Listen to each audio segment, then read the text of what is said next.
di bulan ini kita memiliki 3 orang narasumber. Yang pertama yaitu Bapak Profesor Setia Pramana yang akan membahas tentang utilization of AIS data for transportation statistics and greenhouse gas emission. Kemudian yang kedua ada Ibu Insinyur Ekaria MSI yang akan membahas tentang regional clustering of social welfare in Sulawesi Island. Dan yang ketiga ada Ibu Dr. Novi Hidayat Pusponegoro dengan topik pembahasan small area estimation for morbidity rate prediction. Kepada Bapak Ibu diberikan waktu kurang lebih sekitar 15 menit untuk menyampaikan atau sharing masing-masing penelitian tersebut. Kita mulai dari Profesor Setia Pramana terlebih dahulu, kemudian Ibu Ekaria, baru Ibu Novi Hidayat Pusponegoro. Pada Prof. Setia Pramana, dipersilakan Bapak. Oke, sebentar. Terima kasih Bu. Thank you very much. Ini in English atau in bahasa ya? Bebas Pak, boleh Pak, mana aja. Bahasa Indonesia. In English better. Tapi tadi hostnya pakai bahasa Indonesia, jadi ngikut host saya. Alright, mix aja lah ke bahasa Indonesia nggak apa-apa, it's okay. Good morning Bapak Ibu semua. Assalamualaikum warahmatullahi wabarakatuh. Very good morning for all my colleagues and lecturers and also researchers from BPS Statistik Indonesia, Poltekknik Statistik STIS. Thank you for the opportunity to share our research. Actually, this is research together with my students, Ladisa and Nandia, which is actual collaboration with BPS Statistik Indonesia, Dewi Krismawati from BPS, and also from UN Statistic Divisions, Pak Marki, and also Cheryl from World Bank. This research actually been like almost a year, right? Using utilization of AIS data that we just started to use it, but in STS already several lecturers have used it, such as Bu Rani have used for 2 years using this AIS data. Actually, this presentation was presented last week on the AI webinar in the UN. So hopefully that I can have some feedback from all of you. So AIS data, I will just briefly explain about the AIS data.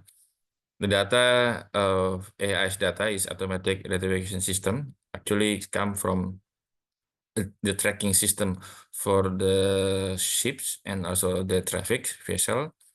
Actually, this system is used in the beginning for safety purposes. So to check whether some of the shipping or the vessel are on the track or also avoid for collisions.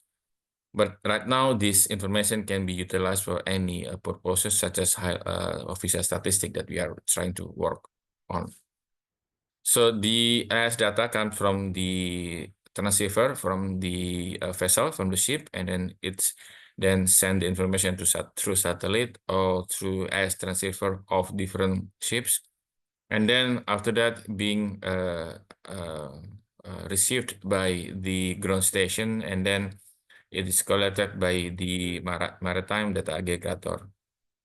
We obtain this AIS data from the UN Global Platform, the UN platform that we have to submit. I have to ask permission for accessing this type of data. And the data contains several information, such as static data, is information of the machine, the machine numbers, the call sign, the ship name, the ship type, and also the ship dimension. This static because it doesn't change a lot. Yeah, it doesn't change because the call sign and ship name will be the same. But then we have dynamic data, including the altitude, longitude, also speed over ground, navigation status, and also it is dynamic because it depends on the location where the ships are located. And then the shipping related data related to the cruise destinations. For example, from Tanjung Priok to go to, let's say, Batam, and then how long it will take. So the ETA, estimated time arrival, and also the draft. So the draft is like the how deep is the ship is going to the below seawater, and also the time.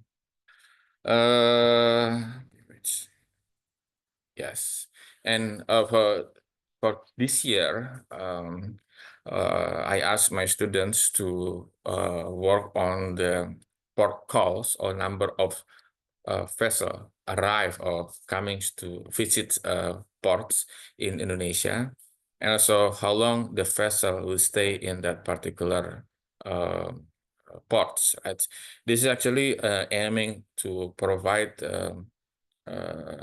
ship or sea transportation statistics, and also related to the export import, and also related to the national account data.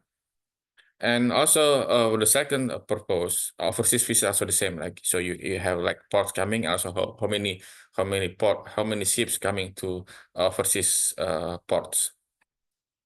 So the second objectives, or the third here, actually try to estimate estimate the greenhouse gas emission based on the shipping activities, especially in Indonesian waters area. So these are the data sources for our research. As you mentioned, we obtained the AS data.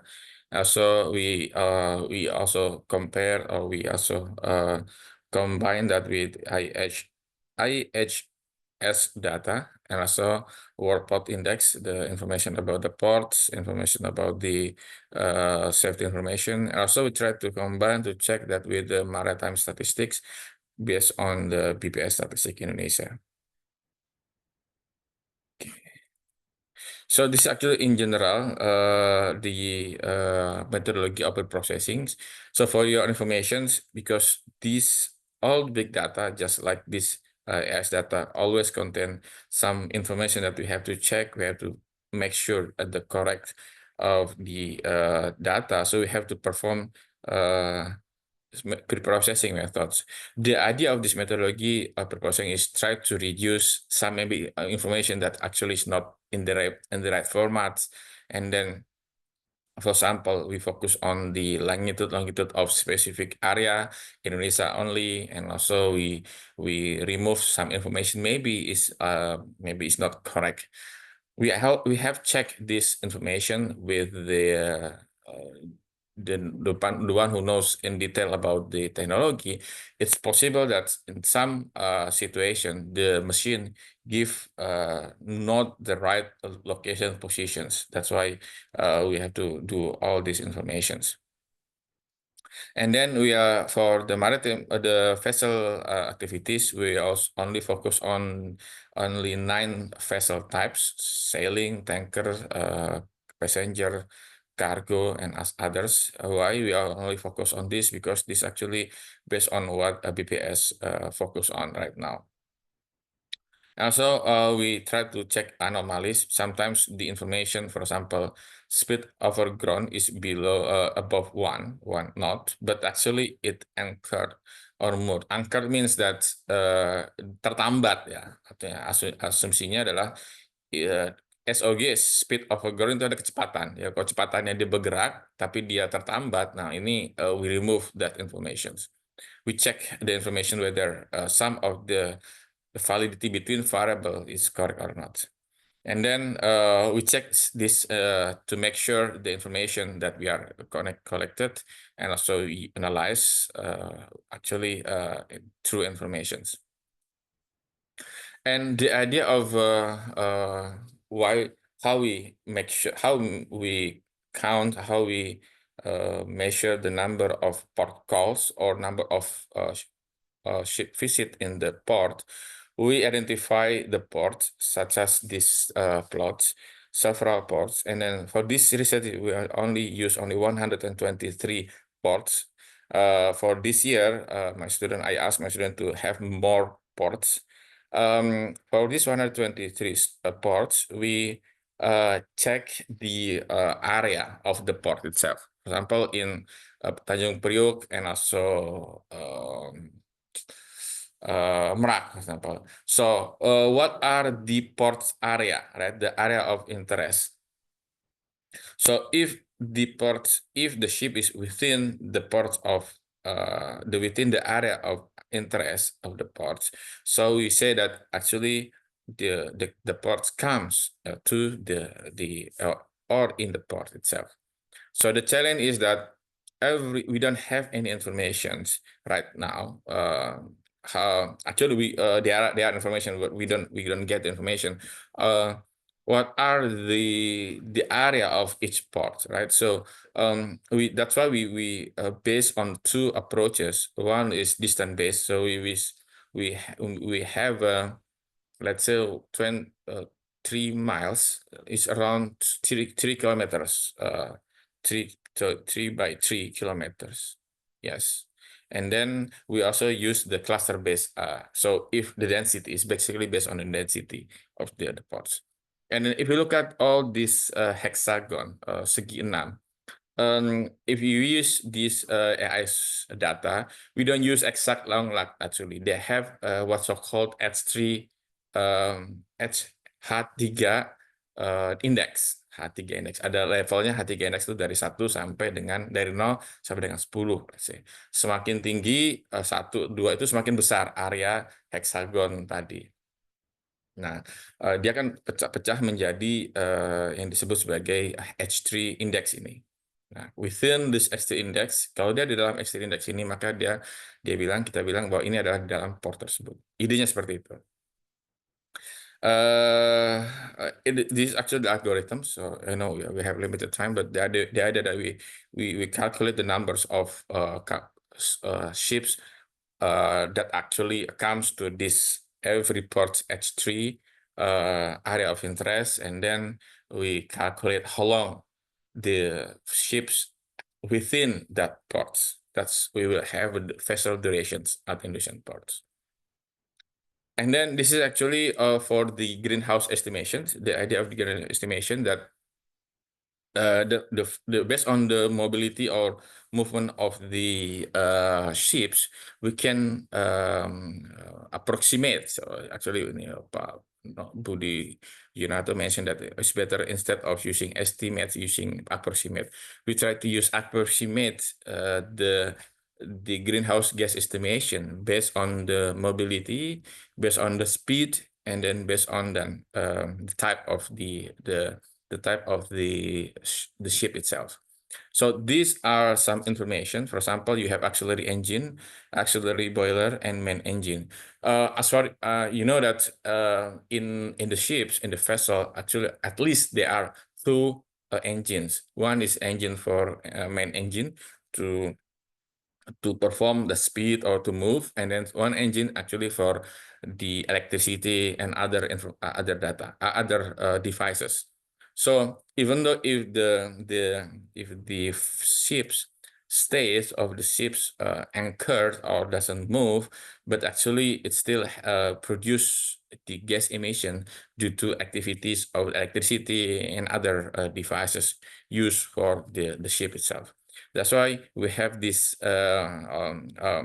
formula. This formula actually based on ASEAN Development Bank of guidance to calculate the greenhouse gas estimations. And then this actually the time, the load, and also depends on the fuel types and main engine type, and also other type of the information of the ship itself. So this is the preprocessing data, number of data set or number of records for monitoring vessel activities. For 2022,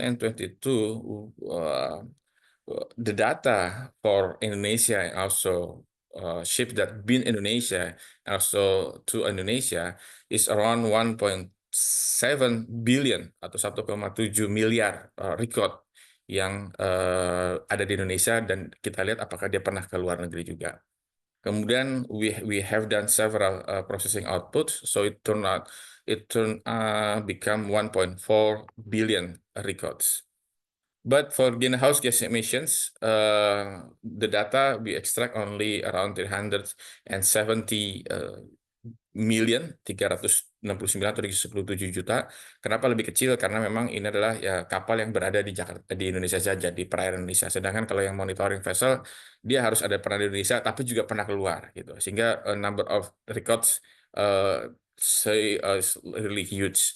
So, and ini bisa dilakukan tidak di laptop, tapi dilakukan di global platform tersebut pakai cloud gitu ya. And then we did pre-processing and end up with around 180 million records for greenhouse gas emissions.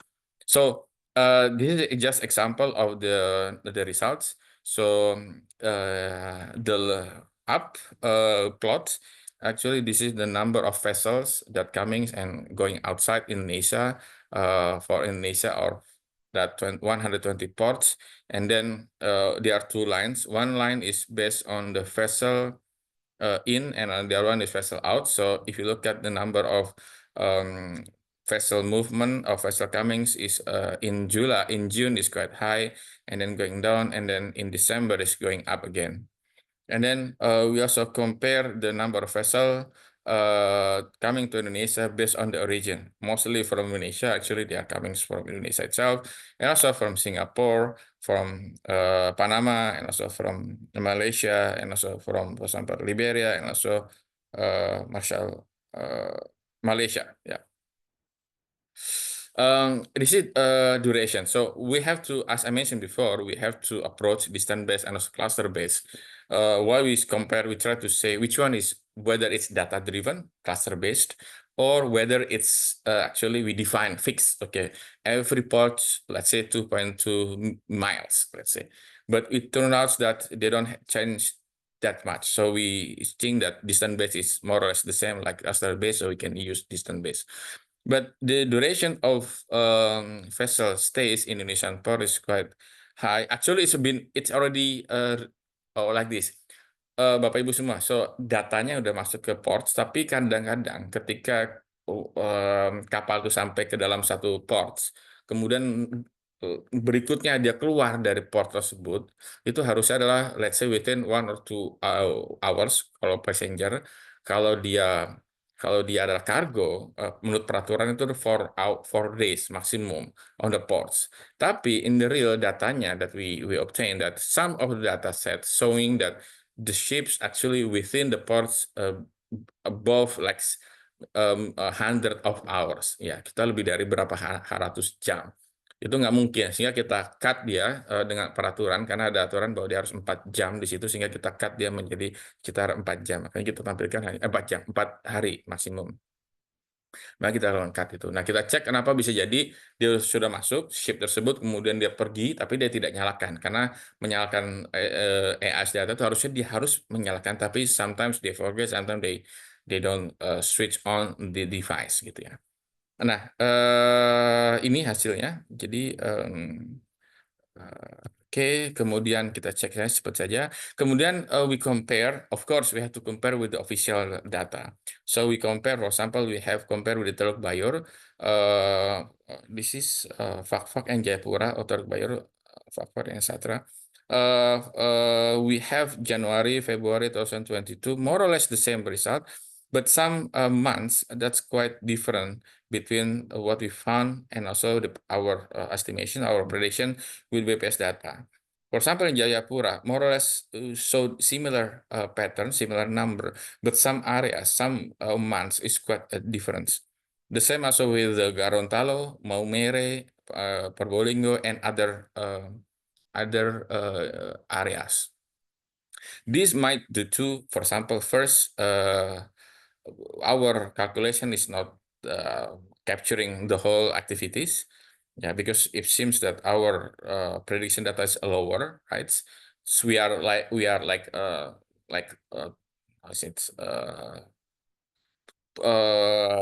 memotongnya, ya, we cut it too much.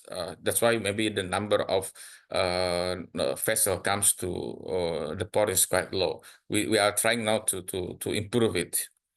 So this is the greenhouse gas estimation. So based on the data, it shows that the bulk carrier shows the lot of ships in Indonesian water, oil tanker, and also container, cargo, and etc.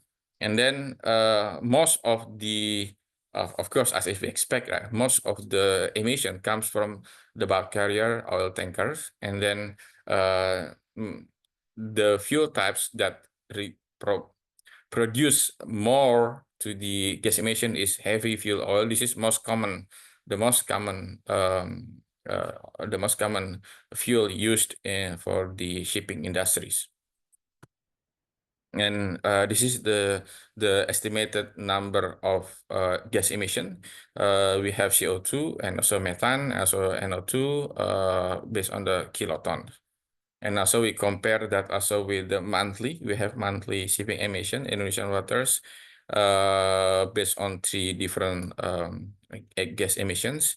And then most, as I mentioned before, most of the emission comes from the HFO, heavy fuel oil, which produce CO2. But then for CH4, produced mostly for less for CS for the LNG, but then NO2 mostly is for the HFO. Okay, next. This showing the concentration of the emissions. So this is they are going to Europe, and then this is going to Middle East and also other Asian countries. This area, this is Sabang and also other the Malacca Straits, actually the busiest route of the vessel Indonesia. And then they also we have the highest concentration of gas emissions, and this is from Bali and ini NTB ya. Kemudian they going to the Philippines here, and then this is going to Japan, Korea, and USA. Are this showing the route of the shipping in Indonesia? Yeah, the darker, the higher concentration of the gas emissions. It's for the methane, it's for the carbon dioxide, and also this is for the nitrogen oxide. And then we have to check this information again with the shipping industry. Fortunately, I have a colleague in Merak, so we check. I asked my student to discuss about the machine to make sure what our finding is correct or not. Oh yeah, the one I forgot to mention that we cannot compare this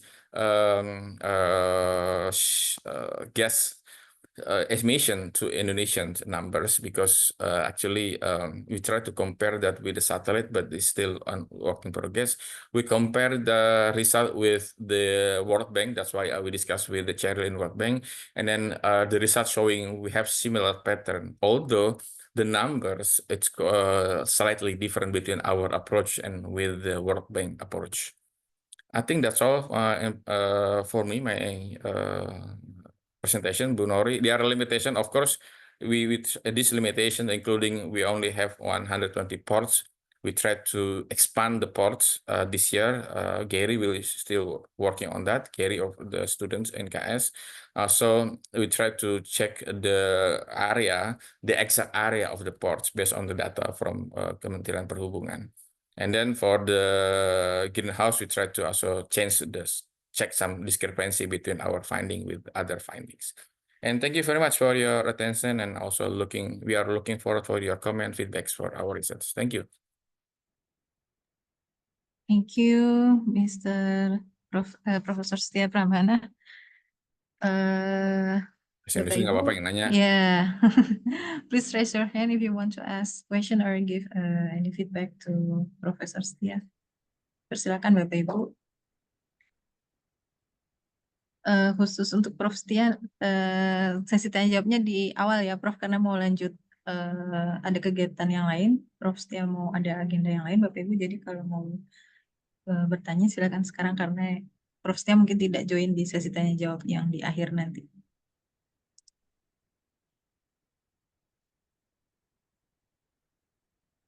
Kayaknya nggak ada, aman, Sepertinya sudah sangat clear penjelasannya, Prof. clear, jelas atau blas gitu. Blas, blas nggak ngerti. Saya boleh komen, Prof.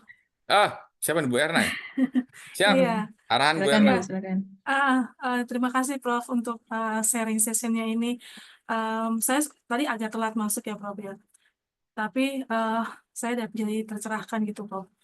Karena sebagai wadir satu nih, Prof ya, saya minta insight-nya ya. Karena saya mengajar SIG, ini kayaknya masuk nih ya, masuk ada poin-poin yang bisa kami adopt gitu ya untuk pembelajaran di kelas ya, Prof ya. Jadi apa namanya? Saya minta ini aja, minta apa ya? Apa yang bisa Prof bisa sampaikan untuk bisa kami adopsi di dalam mata kuliah SIG, baik yang pengantar di D3 maupun yang di D4 statistik gitu.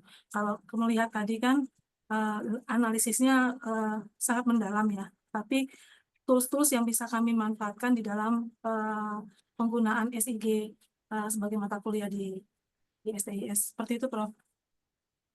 Oke, terima kasih Bu Erna. Ya. Ya, kalau tadi sebenarnya Bu Erna kalau nggak kalau SIG-nya kalau SIG Hmm. kalau sistem informasi ya, kalau Hmm. spasialnya saya nggak sedalam Bu Erna nih sebenarnya. Yang tadi risetnya tadi. Jadi memang Bapak Ibu yang kita lakukan saat ini masih clean up ya, membersihkan dan mencoba approach gitu kan.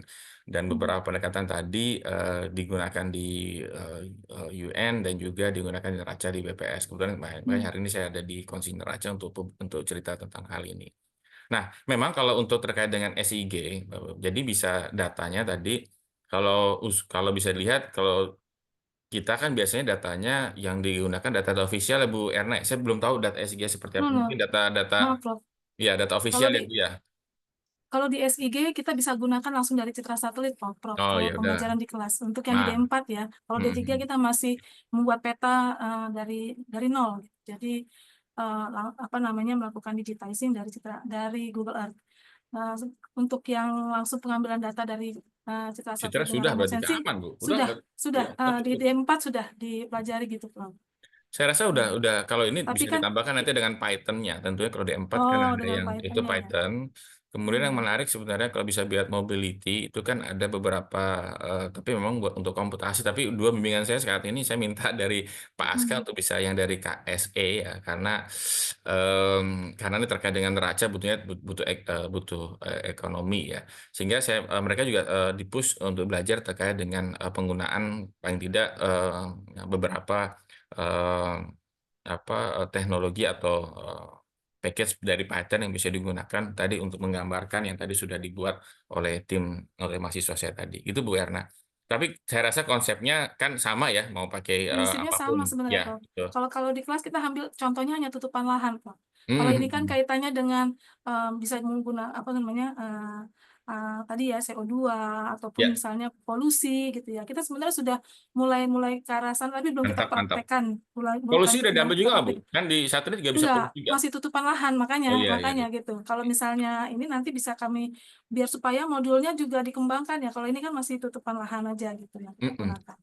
Siap. Itu, Bisa untuk Prof. polusi Bu, karena kalau dari Boleh ya? secara satelit kan bisa tuh polusinya ya sebenarnya. Ini Ya. sebenarnya tadi ada satu slide yang saya nggak saya Hmm. briefkan. Jadi pasti Hmm. pertanyaannya kita kan ini angkanya benar atau tidak gitu. Kita bandingkan dengan Hmm. beberapa approach, baik itu dari Hmm. AIS, kemudian dari Hmm. dari citra dari satelit ya, baik itu terkait Hmm. dengan polusi di laut maupun polusi yang ada di area di daerahnya. Hmm. Kalau Bu Rani ini juga ada Bu Rani nggak di sini? Bu Rani risetnya itu mahasiswanya itu Hmm. daerah port polusinya dengan daerah sekitarnya. Nah itu menarik karena dia Hmm. gabungkan antara portnya yang ada dari kapal, kemudian polusi dikarenakan karena kan daerah kapal polusi daerah itu tidak hanya dari kapal, tapi daerah Hmm. karena ada industri daerah tersebut dan sebagainya. Nah itu dicitrakan juga digambarkan dengan citra satelit. Itu Bu Erna, saya rasa bisa Iya, penambahan itu.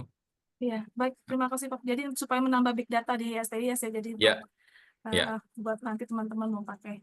Terima kasih Gitu. banyak, Prof. Terima kasih Bu Erna. Baik, terima kasih Bu Erna. Dari Bapak Ibu yang lain apa masih ada? Tuh Bu Nurul katanya mau nanya tuh, udah open mic tuh. Oh ya, Mbak Nurul. Bukan, dia bukannya lagi bareng Bapak. Bareng, iya di sebelah. Iya, Baik, kalau nggak ada mungkin Bu Nuri, biar Ya, ada saya mau dengar juga. Mohon maaf nanti Bu Novi sama Bu Eka, saya dengar pasif saja ya, mungkin tidak merasa karena pas ada kegiatan yang sama. baik, terima kasih Profesor Setia Pramana. Silakan melanjutkan agenda yang lain. Kita Terima lanjut kasih. ke narasumber yang kedua, Bu Eka Ria, untuk memaparkan materinya. Kepada Ibu Eka Ria, kami persilakan, Bu.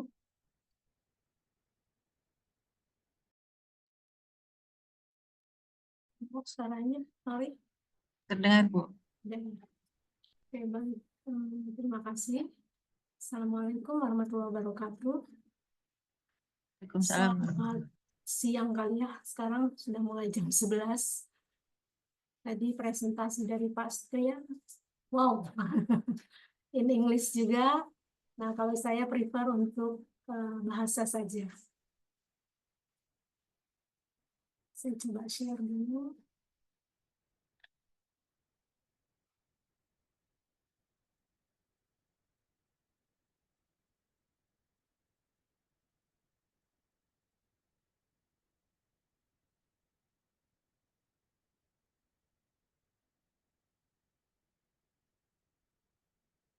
Belum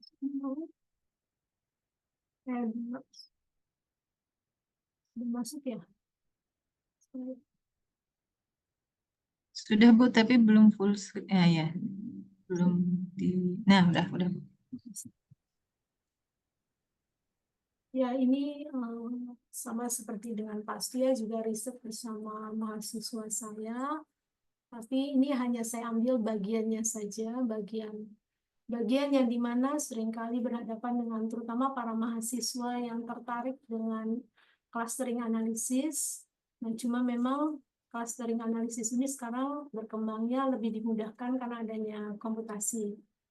Nah, padahal clustering itu tipe analisis yang deskriptif, hanya memang lebih advance, dan kemudian berkembangnya sudah lama sekali, tapi dengan berjalannya waktu, tahun 2018, ada clustering yang benar-benar mengandalkan dengan bantuan daripada komputasi, sehingga lebih melihat kecocokan penetapan jumlah cluster dan juga karakteristik daripada kelompok yang terbentuk itu bisa lebih divalidasi dengan lebih baik.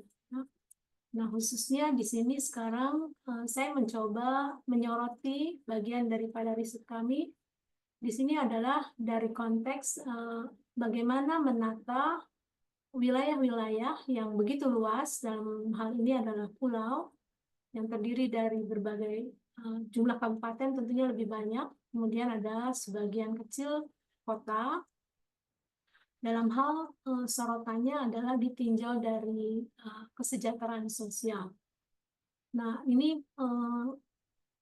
yang akan saya lebih soroti mungkin kepada metodenya, tetapi nanti akan mungkin ada diskusi, karena kalau kita meninjau ukuran-ukuran daripada kesejahteraan sosial, bisa dari sudut pandang apapun proksinya, itu akan menjadi merubah karakteristik daripada klaster yang terbentuk. Jadi ini constraint daripada analisis cluster.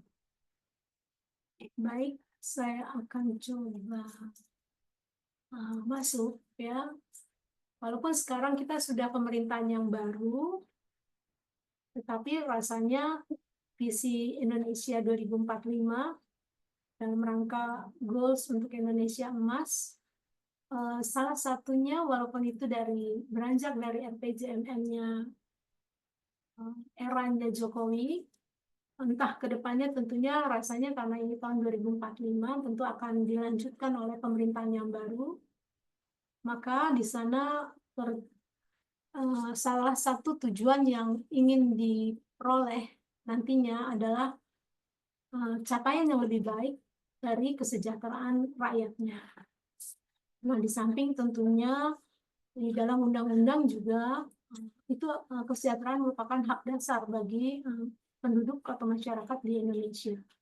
Sedangkan dari sisi dunia itu ada SDGs tujuan ketiga, di mana di sana menjelaskan tentang bagaimana kesehatan yang hidup sehat yang lebih baik dan juga kesejahteraan bagi semua untuk seluruh usia tentunya. Nah, atas dasar itu makanya kenapa melakukan variabel-variabel yang menjadi dasar pengelompokan wilayah itu menggunakan kriteria dari kesejahteraan masyarakat tersebut. Tentunya dari masyarakat yang merasa sejahtera dengan sisi pandang yang nanti akan kita lihat, menunjukkan bahwa wilayah itu menjadi lebih sejahtera. Sederhananya mungkin begitu. Ya. Selanjutnya, ini dari OECD telah memberikan semacam guidance bahwa kesejahteraan itu sifatnya tidak sederhana, sangat multidimensi, bahkan akan menjadi suatu pilihan bagaimana mengukur daripada kesejahteraan tersebut melalui indikator-indikator yang relatif bisa menggambarkan kondisi kesejahteraan, khususnya bagi wilayah dari suatu negara. Nah, oleh karena itu, BPS juga sudah mulai mencoba melihat indikator kesejahteraan berdasarkan rujukan dari OECD ini. Nah, tentunya tiap tahun kualitas datanya dipantau seperti apa yang bisa menggambarkan wilayah yang ada di Indonesia tersebut. Nah, di sini ada dasar teori.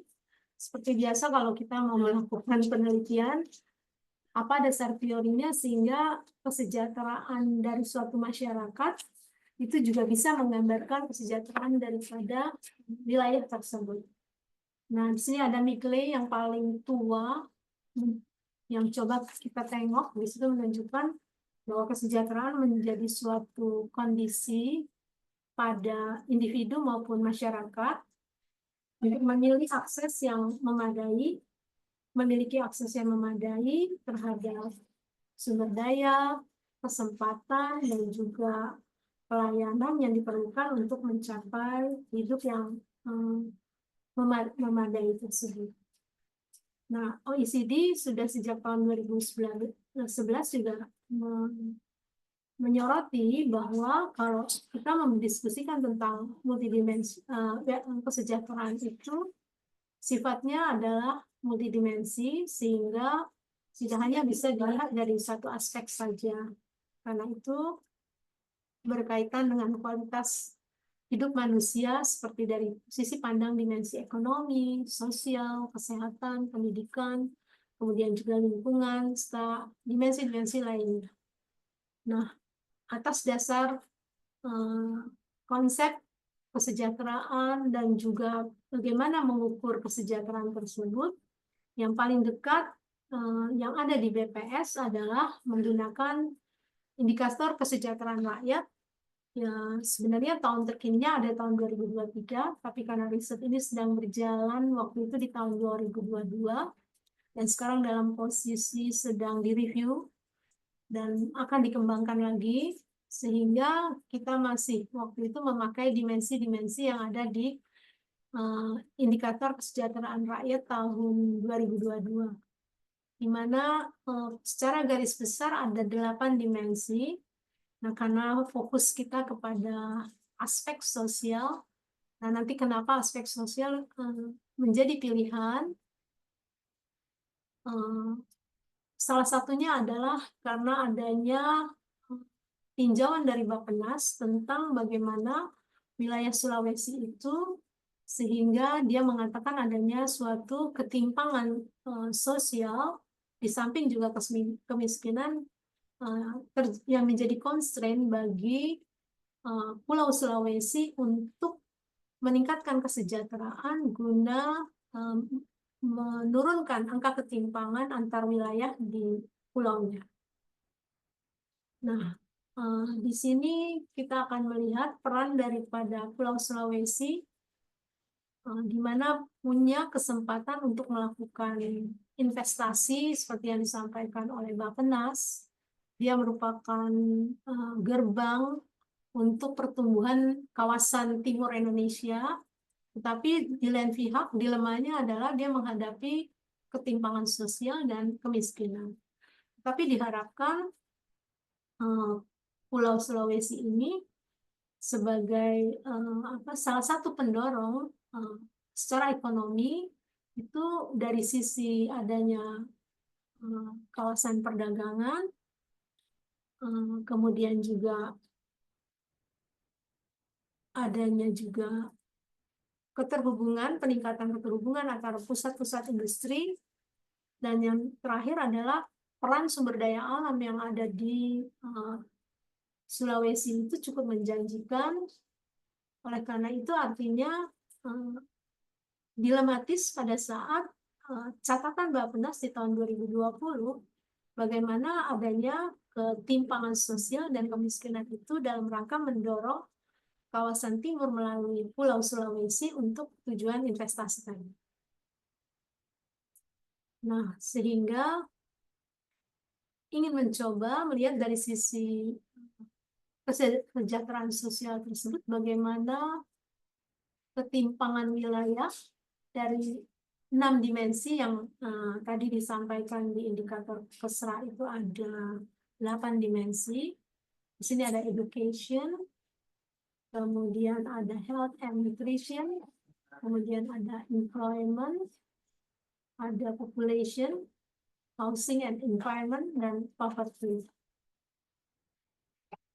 Nah, dari ke-6 dimensi tersebut, mencoba mengidentifikasi Sulawesi itu terdiri atas 70 kabupaten dan 11 kota, dan variabel yang dicoba dipakai di situ adalah rata-rata lama sekolah, kemudian akan dilihat juga beban ketergantungan, kemudian angka kesakitan, angka pengangguran, kemudian kepemilikan rumah, status kepemilikan rumah, dan juga kartu daripada kepemilikan kartu keluarga sejahtera. Jadi itu poin yang bisa coba diambil ya. Artinya nanti kalau ada yang memberikan masukan bisa dari sisi pandang lebih lain kekhasan Sulawesi, itu mungkin saja terjadi. Nah, selanjutnya kita coba lihat dari sisi ke-6 variabel yang mewakili masing-masing dimensi tersebut. Ini tidak serumit yang di risetnya Pak Setia ya, karena ini datanya clear, datanya ada di BPS dan sumber data sekunder publikasi. Jadi bisa diambil dari Silastik, sehingga kita hanya tinggal mencoba memetakan bagaimana variabel-variabel sebagai indikator daripada setiap dimensi itu pola sebarannya. Nah, terlihat kabupaten kota yang ada di Pulau Sulawesi memang cukup bervariasi dari sisi pendidikan, karena yang kita ambil rata-rata lama sekolah mulai dari sekitar 7 tahun sampai dengan 13 tahun. Jadi masih memang menyedihkan kondisi pendidikannya. Pendidikannya rata-ratanya hanya sampai dengan SMP ya, 13 tahun. Kurang lebih begitu. Kemudian dari sisi angka kesakitannya juga masih belum baik, karena banyak yang masih warnanya hitam-hitam di sini. Jadi masih banyak pada saat pendataan tersebut kondisinya ada wilayah-wilayah yang mungkin pelayanan kesehatannya tidak baik, atau dari sisi perilaku masyarakatnya tidak mau melakukan pengobatan sehingga kondisinya berstatus demikian. Selanjutnya kita lihat dari kepemilikan rumah. Di sini ada juga kondisi-kondisi yang menarik, ada yang terang.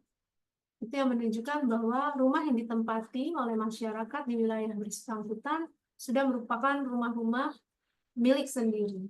Nah, karena tadi gambaran daripada wilayah ini lebih banyak kabupaten, jadi sangat mengembirakan. Artinya dengan kata lain di kabupaten, rumah-rumah itu sudah menjadi milik mereka sendiri dibanding mungkin di daerah perkotaan yang warnanya lebih hitam ya, karena itu artinya mungkin kontrak, sewa, karena mahalnya lahan ataupun pembelian rumah di sana. Selanjutnya ini untuk karakteristik menggambarkan tentang kemiskinan, yaitu dari sisi kepemilikan kartu keluarga sejahtera. Agak berbeda dengan tadi posisi rumah tadi, kepemilikan rumah. Di sini justru posisi kepemilikan rumah di kabupaten kota relatif lebih gelap gambarnya, yang menunjukkan artinya lebih banyak yang berstatus penduduk masyarakat di daerah tersebut miskin. Nah, akhirnya pemikirannya adalah dari kondisi bervariasinya tersebut, apa yang ingin dicapai ya. Jadi bagaimana membuat pengelompokan tersebut dengan kondisi yang bervariasi dari ke-6 variabel tersebut. Dan selanjutnya kalau akan membuat pengelompokan, ada berapa kelompok, setidaknya tentunya 2 kelompok ya.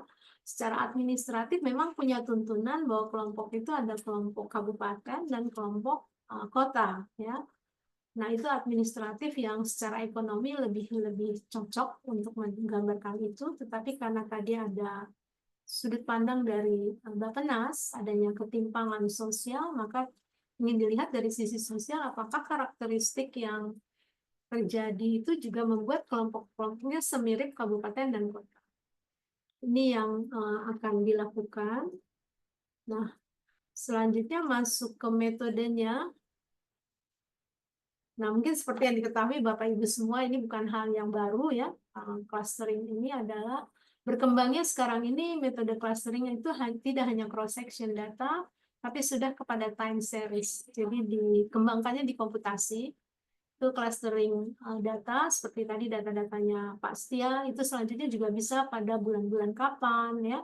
Ternyata terjadi tinggi untuk shippingnya dan sebagainya. Atau bisa juga dari data-data saham dan sebagainya, itu bisa dilakukan clustering dari data-data big data tadi. Itu sudah mulai terpikirkan, tapi memang belum terlalu berani digunakan di kampus ini karena harus semuanya kekuatannya adalah komputasi. Mungkin nanti inisiasinya lewat teman-teman di mahasiswa komputasi. Nah, prinsipnya clustering itu adalah bagaimana upaya kita observasi itu bisa dikelompokkan karena mempunyai kemiripan sifat ya.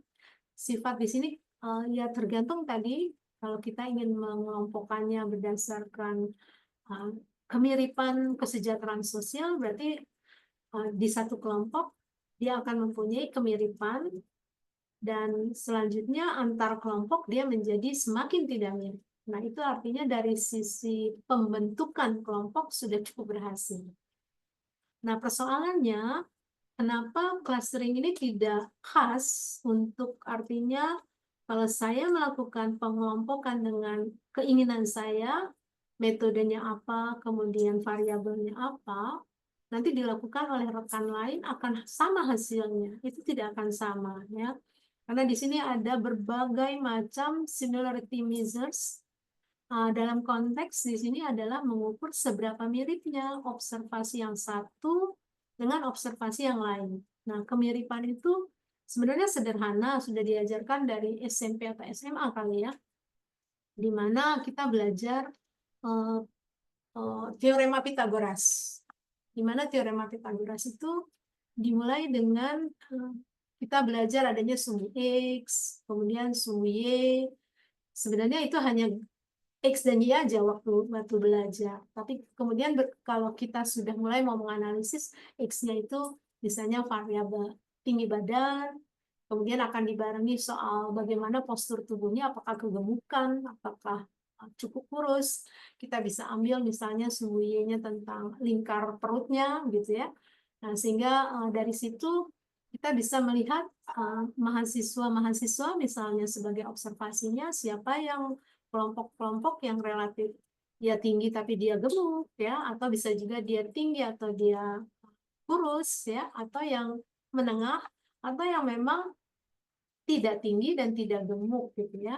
Nah, itu yang sebenarnya terpikirkan sederhananya. Akhirnya apa? Data observation mahasiswa itu akan ditebarkan di dalam grafik yang dikenal waktu SMP itu adalah Cartesius ya. Jadi ditebarkan. Nah, kita akan melihat titik-titik. Satu titik ambillah misalnya mahasiswa A, kemudian satu titik lagi mahasiswa B.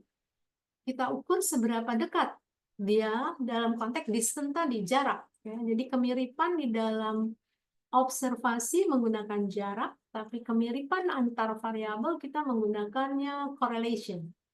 Nah, ini yang kadang-kadang suka baur ya. Nah, jadi sedangkan distance tersebut pilihannya aja ada mulai dari Euclidean, Mahalanobis, metrik Minkowski, metrik Canberra, Czekanowski, dan seterusnya sampai Chebyshev.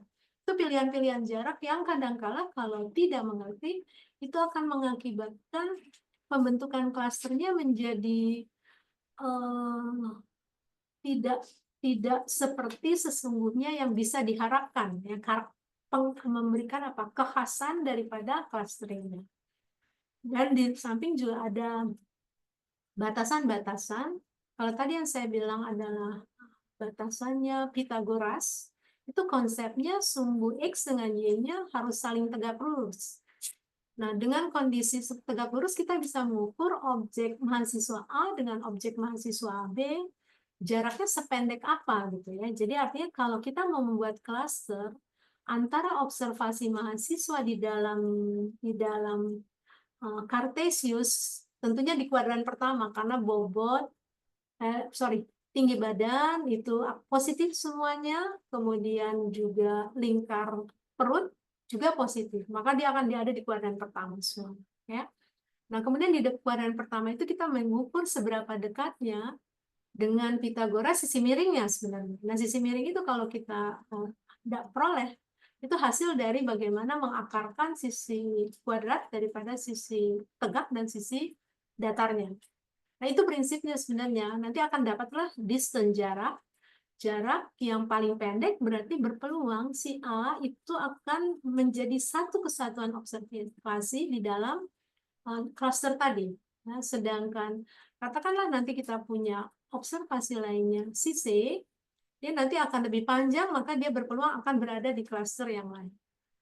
Nah, itu prinsip dasar daripada clustering, dan itu yang ada, yang sekarang, bukan sekarang, istilahnya namanya Euclidean distance. Ya, jadi sebenarnya sisi miring Pythagoras itu adalah jarak Euclid. Ya. Nah, artinya apa? Kalau memakai jarak Euclid, nggak bisa sembarangan menggunakan variabel itu. Dalam konteks hubungan antar variabelnya seperti apa? Kalau dia tegak lurus, berarti hubungan linear antar variabel tersebut harus saling independen. Nah, ini yang kadang-kadang suka abai, karena ada beberapa software memang menyediakan Euclidean, tetapi tidak menyediakan distance yang lain. Sehingga mungkin Bapak Ibu pembimbing nantinya mungkin ada yang minat dengan clustering. Di situ yang menurut saya dari awal dia sudah salah menentukan distance untuk membentuk kelompoknya, karena komputer tidak akan warning bahwa Anda sebenarnya kurang tepat, karena sudut yang dibuat untuk mengukur jarak itu sudutnya tidak tegak lurus lagi ya, tidak perpendikular, jadi sudutnya mempunyai sudut selancip atau mungkin juga tumpul. Nah, itu salah satunya yang banyak dipakai orang adalah pilihannya dengan Mahalanobis. Jadi kovarian antar variabel yang tadi bisa dihandle dengan akibat sudutnya yang tidak tegak lurus. Ya. Kemudian alternatif Euclidean ada Euclidean terboboti dengan metrik Minkowski. Kemudian ada Canberra dan Czekanowski. Itu kalau di dalam datanya ada nilai-nilai negatif di dalam kuadran-kuadran, tidak hanya di kuadran 1. Ya.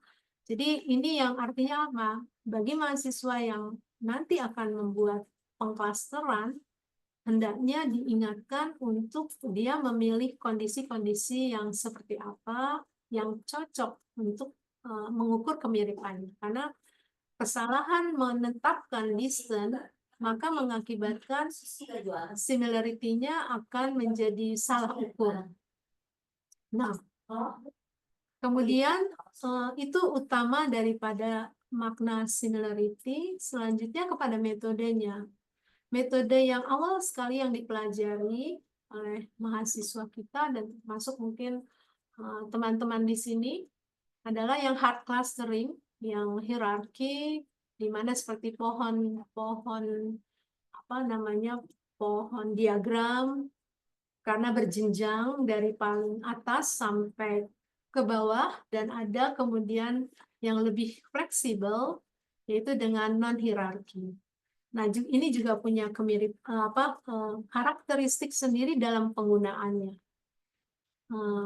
Single linkage dia mengajak kelompok amatan berikutnya dengan jarak yang terpendek. Complete linkage justru mengajak pembentukan kelompok berikutnya dengan jarak terjauh. Yang lebih fair adalah dengan jarak rata-rata.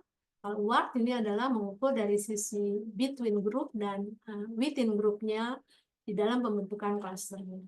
Software ini ada semuanya, tinggal pakai sebenarnya. Jadi sangat-sangat dimudahkan. Cuma artinya butuh kehati-hatian karena dimudahkan dengan software. Jadi artinya manajer untuk memilih alat pembentukan kelompoknya itu yang perlu diperhatikan. Nah, selanjutnya kadang-kala nanti data kita terlalu besar sehingga bentuk pohon diagram itu terlalu rumit untuk ditafsirkan proses pembentukan klasternya, sehingga prefer untuk memilih yang K-mean cluster, dan ini sudah banyak digunakan di komputasi. Hanya problemanya K-mean cluster itu adalah kalau variabel yang menjadi kriteria untuk membentuk cluster itu mengalami tumpang tindih, gitu ya. Jadi artinya dia cocok untuk mencirikan kelompok yang satu, dia cocok juga mencirikan untuk kelompok yang lain. Nah, itu sangat tidak bisa diselesaikan dengan K-mean cluster, karena dia akan mengalami iterasi yang bisa saja nggak berhenti, gitu ya. Jadi karena ada amatan yang terlalu banyak di borderline, artinya dia bisa suatu iterasi pertama dia berada di kelompok yang satu, kemudian karena dia berada di borderline, dia akan bisa pindah ke kelompok lain. Jadi itu yang mengakibatkan K-means masih perlu ditindaklanjuti, dikritisi. Maka muncullah ini baru tahun 2022 yang sebenarnya bukan tahun 2002, ini lebih kepada penggunaan untuk menghandle kenapa clustering daripada K-mean itu disoroti perlu diperbaiki. Sedangkan penemunya adalah Bezdek itu tahun 81. Jadi baru tahun 81 adanya soft clustering yang namanya fuzzy Semins ini. Nah, selanjutnya karakteristiknya apa bisa menggunakan Semins? Artinya sebenarnya apa yang sudah dikerjakan dengan hard clustering ini, terutama kalau ternyata tumpang tindih variabel itu bisa mencirikan di cluster manapun, itu bisa terselesaikan dengan lebih baik menggunakan fuzzy Semin ini. Nah, itu yang tidak disadari pada saat Bezdek mengerjakan di tahun 81. Nah, baru lebih dipublikasikan oleh Caudill dan Matthew di tahun 2022 betapa bahwa unggulnya fuzzy clustering itu untuk adanya tumpang tindih data. Jadi ini poin daripada awal untuk membentuk cluster. Nah, berikutnya saya akan lanjut kepada sebenarnya di mana mencirikan setelah dibentuk. Kadang-kadang kita perlu 2 cluster kah? Kita perlu lebih dari 2. Kemudian kalau lebih dari 2, penciriannya dengan metode Mahalanobis dibanding dengan Minkowski, dengan apa itu bisa lain lagi ceritanya. Jadi itu yang saya bilang, keputusan bahwa berapa klaster kalau mau diperdebatkan itu nggak bisa ketemu. Apalagi kalau diperdebatkan tanpa berdasarkan similarity-nya dan juga tentang penggunaan metode klasternya. Di samping juga kalau variabel masih bisa untuk ditawarkan, mungkin ini lebih cocok, itu bisa dilakukan. Nah, sehingga inisialisasi awal tentang pencirian klaster atau kelompok-kelompok tadi bisa dibantu dengan metode lain, yaitu dengan biplot. Nah, biplot ini akan lebih sederhana karena dia bisa mencoba memetakan variabel yang banyak dalam ruang 2 dimensi. Itu hanya sekali lagi sebagai inisialisasi awal, kemudian juga inisialisasi itu nanti perlu dilakukan validasi terhadap klaster yang terbentuk, nanti akhirnya dilakukan perbandingan vektor rata-rata, dan apakah di dalam kelompok tersebut karakternya lebih homogen dan antar kelompoknya menjadi heterogen, itu memakai ukuran yang namanya generalized variance. Itu untuk membantu karakteristiknya menjadi lebih firm gitu ya, dibanding tanpa dasar untuk hanya sekedar olah data, komputer keluar, kemudian tafsirkan. Kemudian untuk menjaga kualitas dan juga validitas, terutama untuk analisis klaster dengan wilayah, itu perlu validitas karena kan itu wilayah, jadi perlu kenal wilayah yang akan dikelompokkan. Misalnya kalau Sulawesi ini nanti perlu kenal apakah layak, katakanlah satu wilayah itu berada di klaster tertentu, dan satu wilayah karena dia agak janggal, tidak mirip dengan klaster observasi lainnya, kenapa dia berada di sana, itu perlu dilakukan validitas eksternal namanya. Yang dilakukan di sini adalah hanya validitas internal berdasarkan data yang tersedia saja. Nah, untuk kualitinya biasa memakai silhouette index. Ada beberapa memakai sum of square index, tadi rasio within terhadap between. Semakin mirip, berarti nggak berhasil lah, rasionya semakin satu lah ibaratnya ya. Artinya semakin tidak berhasil pembentukan klaster itu untuk mendapatkan ciri-ciri kelompoknya. Kemudian untuk validitas internalnya ada Dunn, Davis, Goldin, dan Kalinski-Harabas. Tentunya semua indeks ini saling melengkapi karena tahun-tahun sisi pandangnya berbeda-beda. Saya lupa menampilkan tahunnya di sini. Nah, selanjutnya bagaimana memilih jarak yang mudah-mudahan tidak meleset dengan harapan tadi similarity-nya ya. Yang paling mudah adalah adanya matrik korelasi, di mana matrik korelasi itu bisa menunjukkan sinyal-sinyal kemungkinan kita masih oke memakai Euclid, karena itu paling mudah ya. Atau kita perlu melakukan perubahan transformasi sehingga Euclid tetap bisa digunakan, atau menggunakan jarak lain yang mengadopsi sudut antar amatan itu boleh tumpul, boleh lancip. Nah, ini dasarnya adalah matrik korelasi. Selanjutnya terlihat di sini korelasi yang agak cukup besar itu antara TPT dengan rata-rata lama sekolah dan kepemilikan rumah dengan rata-rata lama sekolah. Sehingga artinya walaupun ini negatif ya korelasinya, tapi dari sisi kekuatan hubungan untuk variabel sosial udah lumayan besar. Ini kalau merasa tidak nyaman untuk melakukan reduksi di dalam TPT dengan RLS dan kepemilikan rumah, maka artinya jangan gunakan jarak Euclid ya. Jadi bisa memilih jarak lain yang mengadopsi sudut-sudut tumpul dan lansip menggunakan Mahalanobis jarak. Nah, ini sebagai contoh pada data 70 kabupaten dan 11 kota tadi, kita ingin mencoba dengan metode hard cluster yang pilihannya single linkage. Artinya dia kalau dia sudah menjadi satu kelompok, si A sama-sama kurus, relatif perutnya tidak terlalu besar, sehingga nanti dia mencoba mengajak kawannya siapa lagi nih gitu ya. Nah, oleh karena itu dia justru mengajak yang terdekat tipenya dengan mereka ya. Nah, ini ada klasternya. Coba perhatikan, ini kita lihat akan bagan-bagan diagram yang begitu rumit gitu ya. Nah, tetapi kita bisa mencoba memotong di bagian atas, itu yang menunjukkan sebenarnya ada sinyal dua klaster, bisa dilakukan dari sisi pendapat single linkage, walaupun dua klaster itu karakteristiknya kita nggak tahu seperti apa, baru sekedar jumlah klaster. Kemudian berikutnya, kalau merasa terlalu sederhana dengan dua klaster, bisa 3 atau 4 klaster. Nah, itu yang kebetulan ini cukup bagus untuk membagi 2 dan 3 ya di bagian awal. Bagian berikutnya ada complete linkage.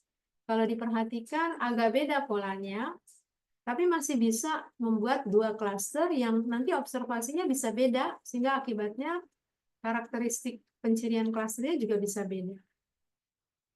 Kemudian dicoba lagi, ini semuanya dimudahkan dengan olah data software. Nah, di sini juga average linkage hampir mirip dengan single linkage ya, pola pembagiannya. Sedangkan complete agak sedikit berbeda gitu. Putus-putus untuk menetapkan berapa klasternya. Selanjutnya banyaknya klaster. Ini ada single linkage menawarkan 2 klaster, complete bisa 2 atau 3, dan akhirnya terlihat dari kedua ini merupakan sinyal cukup 2 klaster saja bisa mencirikan tahap awal pengklasteran. Ini kita mencoba melihat dari sisi biplot, di mana di biplot ini ada seolah-olah memang 2 kelompok sinyalnya ya, titik-titik yang ini. Kemudian ada kemiripan TPT dengan RLS, kemudian angka beban ketergantungan dengan kepemilikan rumah, kemiripannya, dan kemiskinan dan angka kesakitan juga itu merupakan kemiripan yang ada di wilayah-wilayah kalau kita identifikasi yang banyak di kabupaten. Yang kiri ini adalah kota, tetapi cukup menarik di dalam kota ini ada 2 kabupaten yang masuk, yaitu 56 dan 46 kalau nggak salah, itu 56 dan 59. 56, 59 itu Minahasa dan Minahasa Utara, yang dia kabupaten tapi karakteristik RLS dan TPT-nya semirip dengan kota. Gitu. Ya, ini dan pusat datanya antara K-means dengan centroid hampir tidak berbeda jauh. Jadi rata-ratanya ini diakibatkan borderline-nya tidak terlalu banyak, hanya pada 2357 observasi kabupaten, kemudian 60 ya mungkin sedikit 9 di sini borderline-nya ya. Sehingga dia nggak terlalu jauh. Nah, tinggal sekarang quality-nya lebih baik K-means atau fuzzy C-mean. Terlihat pada gambar tumpang tindih ini, ternyata K-means dia menghasilkan irisan yang masih besar dibanding dengan fuzzy C-means, yang menunjukkan bahwa metode C-means berhasil untuk mencirikan dengan lebih terpisah dari kedua klaster tersebut. Jadi sedikit sekali dia. Nah, akhirnya dari quality tadi, silhouette-nya juga lebih baik fuzzy C-mean, sedangkan quality internalnya juga lebih baik fuzzy. Hanya dari sisi Kalinski dia justru lebih baik untuk K-means menurut dia, sedangkan Davis-Goldin juga mengatakan itu lebih baik. Nah, agak beda, Davis-Goldin penghitungannya makin kecil makin bagus gitu ya, pemisahan antar klasternya. Nah, akhirnya terlihat ini dia 2 klaster yang tertunjuk, ini agak di utara, makanya Minahasa dan Minahasa Utara itu ada di Sulawesi Utara. Dia ternyata mirip, mungkin karena spasial tadi ya, berdekatan, yang berpeluang dia mirip dengan kota gitu ya. Nah, sedangkan yang lainnya yang warna hijau agak menyebar, yang memang kota-kota yang terpisah, kecuali kota-kota Gorontalo, yang mungkin karena dia masih baru mekar dari Sulawesi Utara. Dan juga yang agak mengherankannya itu adalah Kendari ya, Sulawesi Tenggara, yang agak berbeda. Selanjutnya ini yang tadi, artinya ada 2 kota, Kendari dan Gorontalo, ternyata dia mirip dengan kabupaten yang relatif tadi 70 banyak, sedangkan di kelompok kota ada Minahasa dan Minahasa Utara, yang justru dia mirip dengan klaster kota untuk karakteristik kesejahteraan sosial. Akhirnya, maaf, izin mengingatkan waktunya hampir habis Ibu ini ya. udah terakhir. Ya, Bu. Iya, ini ciri-cirinya. Jadi yang warna hijau itu menunjukkan sejahtera yang lebih tinggi daripada kesejahteraan. Artinya angka mengenai unemployment rate-nya dia lebih rendah di daerah kabupaten, sedangkan kepemilikan rumahnya lebih tinggi. Yang sisanya yang lain lebih tinggi sejahteranya ada di kota. Nah, finally kita bisa membuat kesimpulan bahwa cukuplah dengan 2 klaster saja, memang seolah-olah mengkonfirmasi secara administratif itu ada wilayah kabupaten dan kota, tetapi di dalam wilayah kota itu ada 2 kabupaten yang semirip dengan kondisi kesejahteraan di kota. Sebaliknya, kota Gorontalo dan Kendari justru semirip dengan daerah kabupatennya. Nah, tadi sudah saya sampaikan bahwa karakteristik yang sejahtera pada dimensi employment sama housing di kabupaten, sedangkan sisanya yang lebih banyak pendidikan, kesehatan, kependudukan, dan kemiskinan rendah itu ada di kota. Nah, next analysis berdasarkan hasil clustering itu yang sudah kami lakukan adalah poin 1 ini adalah membuat binary logistic regression model. Kemudian selanjutnya akan membuka peluang bisa spatial regression model, tetapi khusus untuk wilayah-wilayah kabupaten di Sulawesi, Pulau Sulawesi. Dan pembedanya mungkin nanti bisa dipertimbangkan dari sisi variabel ekonomi, indikator ekonomi yang artinya bisa tumpang tindih dengan kondisi kesejahteraan sosial. Demikian akhirnya ternyata saya pikir akan pendek waktunya untuk kecepatan atau gimana, ternyata faktanya justru sudah di warning oleh Bu Nori. Terima kasih Bu Nori. Demikian juga Bapak Ibu, terima kasih atas perhatiannya. Assalamualaikum warahmatullahi wabarakatuh. Waalaikumsalam warahmatullahi wabarakatuh. Terima kasih Bu Eka. Pada Bapak Ibu yang ingin bertanya atau memberi tanggapan, ditahan dulu Bapak Ibu ya. Kita langsung ke Bu Novi dulu, nanti tanya jawabnya di akhir, sekaligus pertanyaan untuk Bu Eka dan Bu Novi disampaikan di sesi tanya jawab di akhir ya Bapak Ibu. Pada Bu Novi dipersilakan. Bu Nori, Bapak Ibu, Assalamualaikum warahmatullahi wabarakatuh. Izin untuk berbagi tayangan, izin bentar. Ya. Oke, sebagai penutup berarti mungkin tinggal nama ya. Saya izin membuka dalam sesi hari ini. Terima kasih kepada P3M dan juga Bu Nuri selaku moderator untuk diberikan kesempatan untuk sharing ya apa yang mungkin sudah kami laksanakan beberapa waktu terakhir bersama mahasiswa tentunya. Jadi mungkin yang saya sampaikan terkait dengan small area estimation yang pada kesempatan ini kami coba untuk diaplikasikan untuk memprediksi angka kesakitan. Demikian. Baik. Jadi ini outline nanti yang insya Allah akan saya sampaikan. Yang pertama adalah angka kesakitan merupakan indikator yang cukup penting ya untuk digunakan sebagai monitoring terhadap pengendalian penyakit, di mana dalam hal ini juga disampaikan atau diimplementasikan di dalam Undang-Undang Kesehatan tahun 2023 nomor 17 yang menyatakan bahwa pemerintah pusat dan pemerintah daerah menetapkan program penanggulangan penyakit menular dan tidak menular sebagai prioritas daerah. Nah, berdasarkan hasil long form tahun 2020 terlihat bahwa penyakit yang menular, yang tidak menular itu persentase yang dinyatakan atau kejadiannya itu masih 87,14%. Dan berdasarkan Undang-Undang Nomor 17 tahun 2023, maka diimplementasikan juga sebagai RPJMN atau strategi RPJMN, di mana pemerintah daerah pun secara nasional juga mengambil langkah ataupun juga tindakan untuk pengendalian penyakit tersebut. Nah, salah satu indikator yang disiapkan oleh pemerintah dalam hal ini dilaksanakan oleh BPS adalah penyediaan indikator angka kesakitan yang menggambarkan persentase penduduk dengan kesehatan yang terganggu dalam kegiatan sehari-hari, gitu ya, itu adalah angka kesakitan. Namun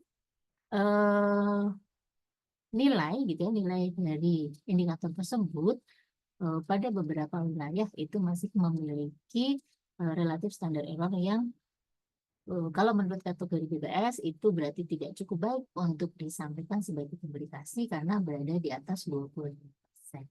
Ya. Baik, dari beberapa wilayah ini yang kemudian menjadi perhatian adalah Pulau Papua. Gitu ya. Jadi di Pulau Papua ini sendiri angka morbidity rate-nya itu pun juga masih masih tinggi, yaitu di sekitar 5 sampai dengan 6%. Dan kalau kita lihat dari nilai relatif standar error-nya di Papua itu masih banyak kabupaten kota yang memiliki nilai relatif standar error yang cukup tinggi, bahkan mungkin ada wilayah dalam hal ini kabupaten kota yang memiliki relatif standar error di atas 50%. Nah, berikut adalah ringkasan gitu ya relatif standar error dari kabupaten kota atau dari nilai angka kesakitan yang diperoleh berdasarkan survei yang dilakukan di kabupaten kota di Papua dari tahun 2020 sampai dengan 2023. Jadi kalau kita persentasekan gitu ya, di tahun 2020 sekitar 19% kabupaten kota di Papua itu memiliki RSE yang lebih tinggi dari 25%. Kemudian di tahun 2021 itu 30,95% dan di tahun 2022 serta 2023 itu di 16,67 atau sekitar 17%. Sehingga salah satu solusi yang bisa ditawarkan gitu ya sehingga kita bisa mendapatkan angka ataupun juga indikator kesehatan yang berupa angka kesakitan dengan presisi yang lebih baik itu dengan mengaplikasikan small area estimation.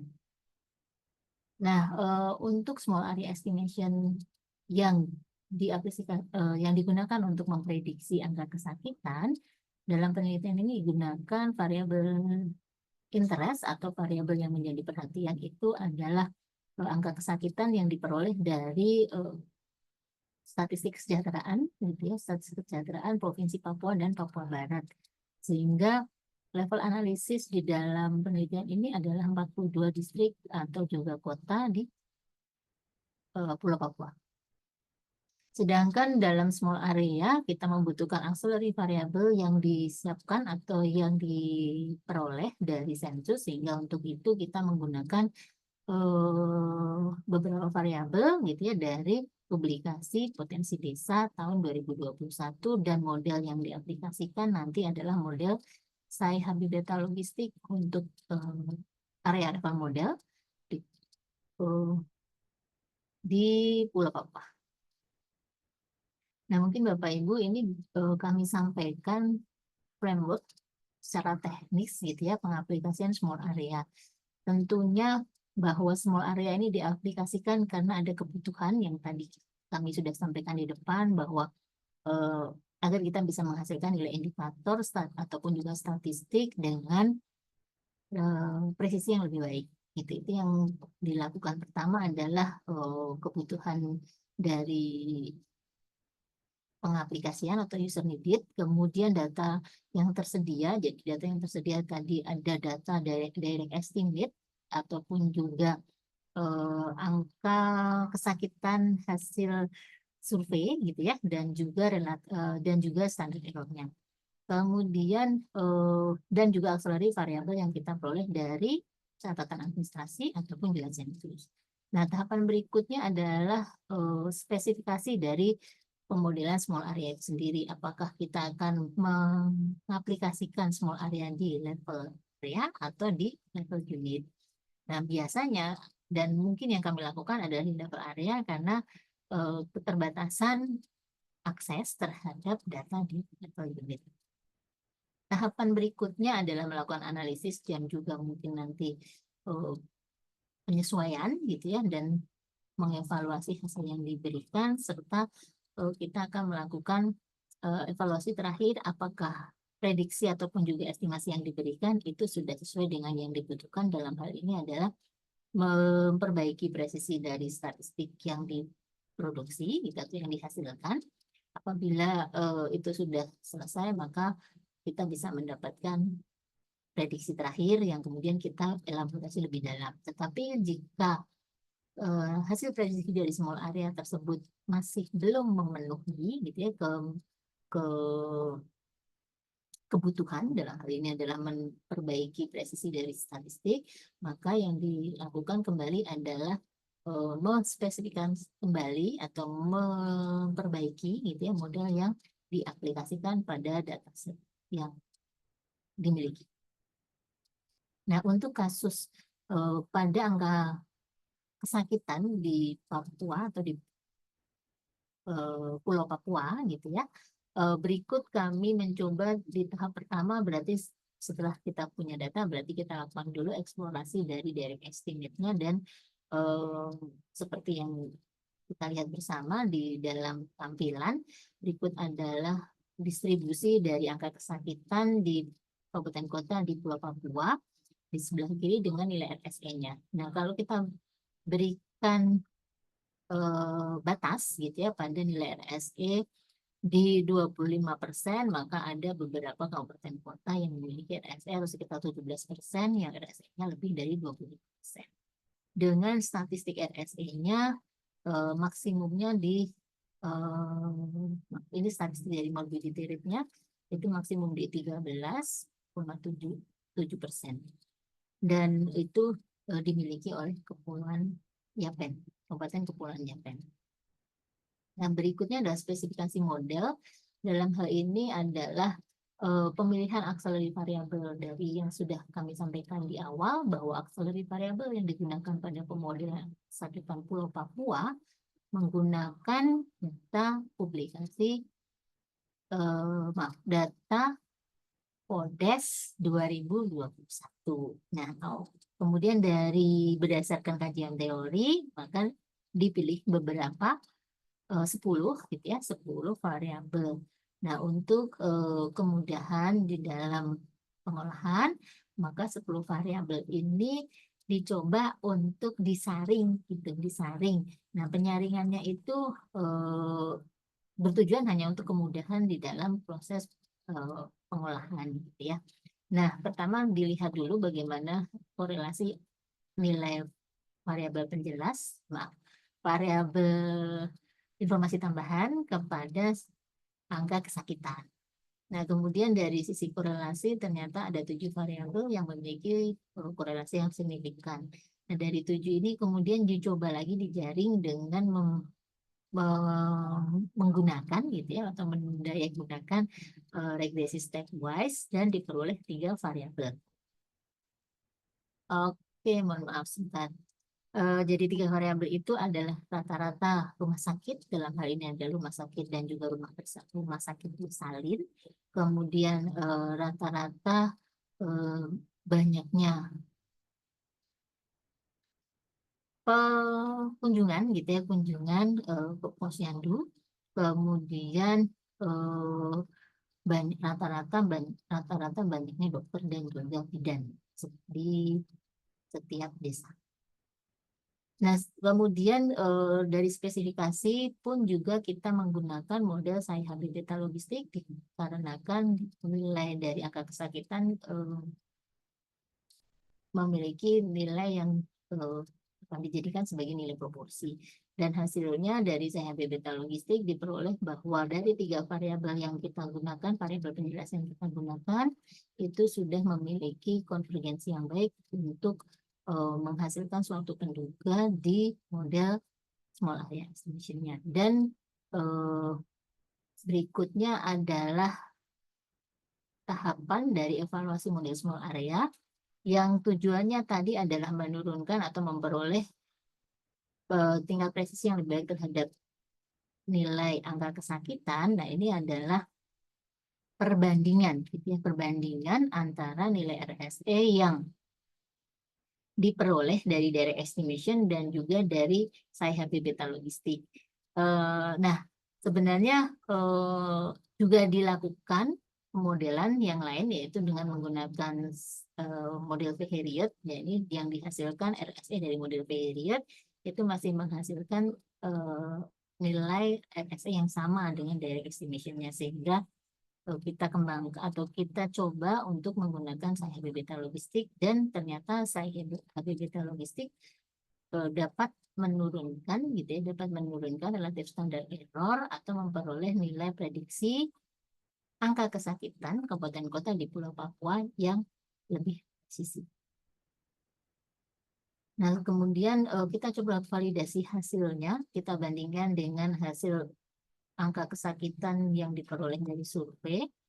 Ternyata kalau kita lihat dari box plot sebaran nilai angka kesakitannya, dari sisi rata-ratanya, dari rata-rata yang direct estimate dengan rata-rata nilai SAE prediction-nya itu tidak jauh berbeda. Kemudian ragamnya, nah ini terlihat bahwa ragam dari angka prediksi dari model SAE beta logistik itu lebih homogen, dan juga kalau kita validasi atau kita coba matchkan dengan angka publikasi provinsi Papua yang warna hijau dan juga Papua Barat yang warna biru, ternyata kedua angka publikasi provinsi ini masih dalam rentang nilai prediksi small area. Jadi bisa disampaikan bahwa hasil small area atau prediksi angka kesakitan menggunakan small area estimation itu merupakan nilai yang valid. Nah, maaf, berdasarkan hasil prediksi angka kesakitan dengan small area estimation, berikut adalah statistik atau deskriptif statistik dari nilai prediksi tersebut dibandingkan dengan nilai direct estimate. Jadi kalau kita bandingkan nilainya dari secara rata-rata juga tidak terlalu jauh. Nah, ini mungkin range-nya yang menjadi lebih homogen gitu ya, atau nilai kesakitan yang angka kesakitan yang diprediksi menjadi memiliki varian yang lebih kecil, range dan varian yang kecil. Dari hasil prediksi model small area habitata logistik, nah berikut kami coba sampaikan sebarannya, gitu ya, sebaran berdasarkan lokasi dan kita bandingkan untuk yang direct estimate dan juga yang habitata logistik. Nah, di sini terlihat kalau posisi dari kabupaten kota berdasarkan range nilainya gitu ya, dengan direct estimate misalkan saja Merauke ini memiliki mungkin tingkat angka kesakitan di level 7 sampai dengan 10. Nah, sebenarnya ini sama, hanya saja karena di sini lebih digambarkan gitu ya, ini dari 7 sampai 10 ini ada di warna, gradasi warna yang lebih gelap gitu, yang lebih gelap dikarenakan di sini range-nya lebih pendek. Kalau di sini range-nya lebih panjang. Jadi artinya dari sisi prediksi akhir, nilai akhirnya itu tidak berbeda jauh, hanya saja presisinya bisa diperbaiki dengan small area. Nah, beberapa temuan yang kami peroleh dari penelitian yang telah dilakukan itu adalah bahwa RSE dari direct estimate itu masih tinggi gitu ya. Kemudian juga begitu kita modelkan dengan SAE beta logistik, maka menghasilkan nilai angka kesakitan atau statistik angka kesakitan dengan range yang tidak jauh antara yang direct dengan yang indirect. Tapi di sini disampaikan bahwa SAE beta logistik itu mampu menurunkan atau mampu meningkatkan presisi dari indikator angka kesakitan atau dari statistik angka kesakitan. Nah, mungkin karena mencoba menerapkan ini, Bapak Ibu, saya atau kami gitu ya, saya berkolaborasi dengan mahasiswa Pak Sukim dan juga Bu Winnie mencoba membandel atau menulis gitu ya, menulis hasil temuan, dan alhamdulillah sudah diterima dan mungkin menunggu untuk dipublikasikan atau menunggu waktu diterbitkan. Mungkin beberapa hal yang bisa saya garis bawahi dan mungkin bisa kami share kepada Bapak Ibu adalah bahwa aplikasi atau implementasi dari small area estimation ini pada saat ini memang cukup diperlukan gitu ya, terkait dengan beberapa indikator atau beberapa statistik yang perlu untuk didetailkan sampai dengan domain yang lebih kecil dari domain survei yang dilakukan. Ya, kemudian kemajuan teknologi juga memudahkan kita semua untuk memperoleh tadi alternatif auxiliary variable yang syaratnya harus diperoleh dari sensus ataupun catatan administrasi, yang kalau kita lihat pada waktu sebelumnya tentunya kita hanya memiliki beberapa data sensus, tapi dengan teknologi kita bisa provide lebih banyak karena kita memiliki banyak sumber data baru, dan itu menjadi suatu tantangan berikutnya. Kita mencoba mengkolek sumber data baru yang kemudian bisa berkolaborasi antar unit kajian gitu ya. Ada unit kajian small area, kalau sumber data baru itu di unit kajian mungkin data science gitu ya, kita bisa saling berkolaborasi. Kemudian tantangan berikutnya adalah mencoba mengimplementasikan small area di unit level, dan updating data resource itu juga masuk ke sini juga ya sebenarnya, bahwa resource dari auxiliary variable itu bisa diperoleh dari jenis-jenis data baru seperti yang teman-teman di data science lakukan gitu ya, dengan image gitu ya, dengan cloud source gitu ya, dan seterusnya. Mungkin itu yang bisa saya sampaikan, Bapak Ibu. Terima kasih Bu Nuri atas waktu yang diberikan. Baik, terima kasih Bu Novi.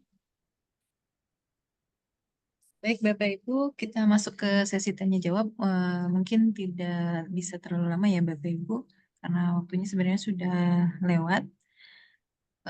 Barangkali dari Bapak Ibu yang masih join sampai dengan saat ini, jika ada yang ingin ditanyakan atau feedback yang ingin disampaikan kepada Bu Eka atau Bu Novi, silakan bisa disampaikan secara langsung Bapak Ibu.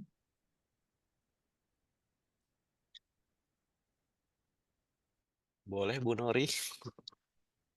Ya, silakan Pak Pras. Oke, makasih. Aduh, dari pagi dengerin ini luar biasa, hebat-hebat semua. Lagi materinya luar biasa. Ya, kalau Bu Eka sih nggak banyak saya tanya sih paling kalau yang terkait Bu Eka yang terkait jarak itu gimana sih kalau kondisinya itu untuk daerah-daerah yang bersifat kepulauan gitu loh ya, untuk yang terkait itu kan agak berbeda mungkin ya. Saya juga pengen belajar juga itu yang terkait dengan Bu Eka. Nah, yang untuk Bu Novi ya, ini menarik sekali terkait SAE, terutama ini terkait ukuran yang dijadikan sebagai sebagai acuan untuk mengetahui bahwa suatu penduga yang dihasilkan itu baik atau enggak itu dari nilai RSE-nya gitu ya. Nah, ini menarik sekali. Kita ketahui bahwa survei-survei yang dilakukan di BPS itu selalu menggunakan multiple indikator cluster survei dalam menentukan ukuran sampelnya, di mana setiap atau yang dijadikan sebagai proporsi targetnya itu tergantung dari survei tersebut. Konsekuensinya adalah variabel-variabel yang di luar tersebut secara otomatis pasti keterwakilan sampelnya akan berkurang, yang mengakibatkan RSE-nya pasti besar. Nah, seperti itu. Jadi artinya ketika surveinya itu tentang pengeluaran rumah tangga, itu kan pasti pada ngikutin terkait morbiditas apa dan sebagainya itu. Nah, itu selalu pasti yang di luar itu pasti RSE-nya besar. Nah, yang ingin saya tanyakan, ada nggak ukuran lainnya selain RSE? Bagi saya itu RSE yang di morbidity itu yang lebih dari 25% adalah RSE semu. Karena bukan menjadi proporsi target yang akan dilakukan surveinya. Dia adalah ikutan dari survei-survei utamanya gitu loh. Seperti itu. Adakah ada ukuran lain nggak gitu? Itu aja sih yang ingin saya tanyakan. Terima kasih. Baik, silakan. Ada Bu Novi dan Bu Eka.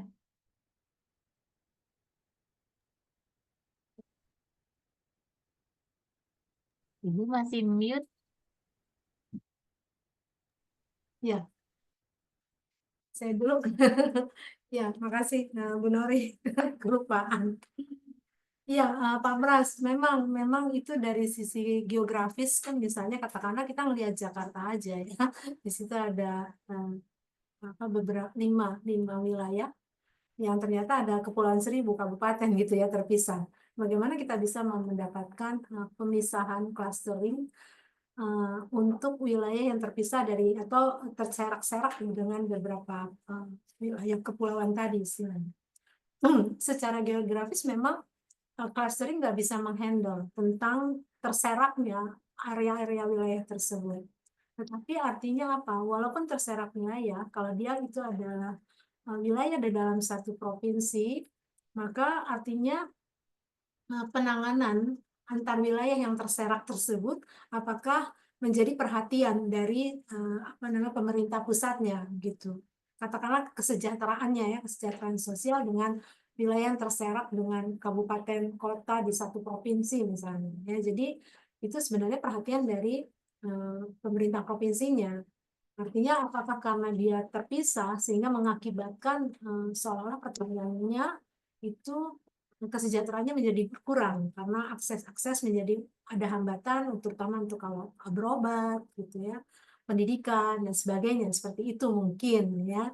Jadi akan lebih bisa dipertajam lagi untuk melihat dari aspek spasialnya itu ya. Jadi artinya kalau memang dia walaupun terserak, menarik sih kalau misalnya klasternya tidak dalam satu wilayah tapi terpisah-pisah seperti di NTT, itu akan ada kekhasan klaster antar kelompok. Nah, penanganannya gimana gitu dari sisi kesejahteraan untuk wilayah yang lebih rendah dan yang lebih tinggi.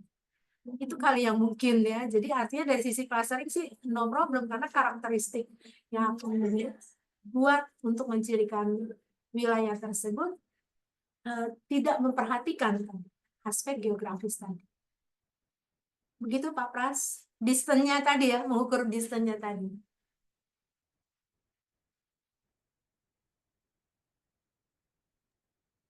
Gimana Pak Pras? Sudah jelas Pak? Oke, sip. Jadi bisa kolaborasi tuh Bu dengan Pak Pras Bu. Ya artinya kan memang Itu ini ya Bu, kita pikirannya. ngobrol-ngobrol aja kan Bu ya. Karena memang sih ada weight ya di CBSEF segala macam ya. Mungkin selama ini kan kita nggak fokus ke sana gitu ya. Mungkin itu salah satu yang tadi terpikirkan dari Pak Pras. Terima kasih Pak Pras. Baik, terima kasih Pak Pras. Dari Bapak Ibu yang lain? Masih Mbak, ada saya pertanyaan. dulu Mbak. Oh Bisa iya, Pak Pras Mbak. sorry. Oh ya, sorry Bu. Ini Izin, udah izin, jam makan sorry. siang nih. Iya. Lanjut Bu. Ya izin, mohon maaf. Jadi menunda nih makan siangnya. Pak Pras izin menanggapi ya. Nanti mungkin dari Bapak Ibu yang lain kalau ada yang perlu diluruskan dari saya mohon diingatkan gitu ya. Mungkin saya juga ini ya Pak ya, Pak, apa yang saya pahami sampai dengan sekarang gitu ya terkait dengan desain sampel yang dipergunakan BPS itu memang lebih ke multi kompleks lah ya gitu. Tapi yang saya pahami sampai dengan sekarang itu bahwa small area ini kan intinya adalah bagaimana kita memproduce suatu statistik dengan domain yang lebih kecil dari domain surveinya. Domain ini bisa berarti dari sisi apa ya, dari sisi geografisnya juga ya, demografisnya gitu ya, demografi yang misalnya saja kita cerita Senas gitu ya, Senas itu misalkan domain surveinya itu di awal ditujukan atau kita memilih sampelnya BPS ya, bukan saya ya, BPS itu memilih sampelnya dengan mungkin nggak usah salah nih Pak ya, stratified terhadap level pendidikan gitu ya. Nah kemudian di situ banyak sekali pertanyaan sampai dengan akhirnya ditanya sakit atau enggak gitu ya. Tentunya itu akan sedikit melenceng. Nah tapi dengan kondisi bahwa small area ini dianggap mampu gitu ya, kalau domainnya itu hanya di demografi terkait dengan pendidikan, maka pada kondisi-kondisi yang di bawahnya itu yang sudah terkotak-kotak menurut status kesehatan, terkotak-kotak menurut status tenaga kerjaan misalnya, itu masih bisa kita memproduksi atau memprediksi gitu ya, memprediksi karakteristik dari populasi dengan presisi yang lebih baik gitu. Tapi memang perlu diteliti juga tuh Pak gitu ya, perlu diteliti. Jadi ini ceritanya kita mengengage beberapa beberapa unit kajian gitu ya. Perlu diteliti juga gitu ya kalau kita mau membandingkan sebenarnya kekuatan dari statistik yang dihasilkan oleh metode indirect gitu di level atau maaf di apa? Di teknik sampling yang seperti apa sih dia lebih lebih mantap gitu ya kalau kita anggapannya sekarang ini sebenarnya mungkin apa semua area itu lebih berpower di simple random sampling, tapi ketika kita cobakan di metode sampling yang lain dia sebenarnya masih punya power yang sama nggak untuk memproduksi statistik dengan presisi yang lebih baik. Ya itu dari saya ya Pak. Jadi maksudnya mungkin nanti Bapak Ibu yang lain punya pendapat berikutnya gitu. Jadi intinya adalah small area dianggap mampu menghasilkan statistik dengan domain yang lebih kecil, even domainnya adalah karakteristik demografi. Pak Pras. Terima kasih. Tanggapannya mungkin Pak. Ya, saya sih nggak mau mempermasalahkan ini karena SAE itu memang sangat membantu sekali untuk estimasi yang sampai level lebih rendah, lebih kecil ya, yang tidak bisa diakomodir adalah survei-survei yang dilakukan oleh sebagian besar negara lah, ya, kecuali yang punya duitnya banyak lah gitu loh, katakan seperti itu. Nah, itu saya nggak mempermasalahkan mengenai SAE-nya. Mungkin mungkin buat kita semua aja kali ya. Mungkin perlu kali ya, karena kan kalau secara teori memang multi stage dengan single stage itu pasti single stage itu memiliki error yang paling kecil, gitu kan? Maksudnya mungkin kita buat challenge-nya mungkin ya mencari ukuran pembanding yang lebih pas mungkin ya Ya, terkait itunya. Itu aja mungkin sih tanggapan saya. iya Pak. Hmm. Terima kasih. Jadi kalau sampai saat ini ya ukurannya cuma itu ya Pak, Ya, ya. NSE gitu. Oke. Ya, ya, Terima kasih Pak Pras. ya. Baik, kali ini benar udah kan ya Bu ya? Dari Bapak Ibu yang lain. Apa masih ada pertanyaan Bapak Ibu? Sepertinya udah mulai live satu persatu ya. Pada mundur teratur. Mungkin saya mau bertanya mungkin ya Ibu pada dua-duanya boleh sih yang mana aja menjawab karena dua-duanya dosen saya ini. Belajar statistiknya dari Bu Novi sama Bu Eka. Eh, ini pertanyaannya basic banget Bu. Saya apa terus terang udah lupa semua tentang MedStat dan multivariat tadi waktu Bu Eka ngejelasin pas clustering itu baru mengingat-ingat kembali.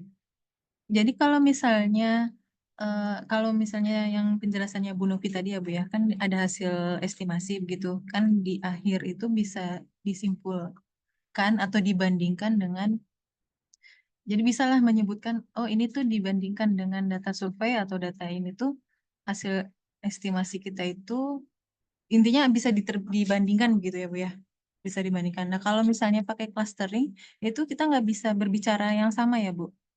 Kalau pakai clustering nggak bisa misalnya ini ada 2 cluster hasil running data ini misalnya atau 3 cluster.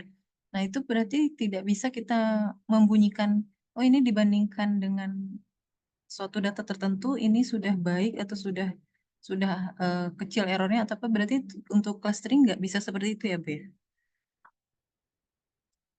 Mungkin ke Bu Eka mungkin ya saya bertanya lebih tepat. Ini maksud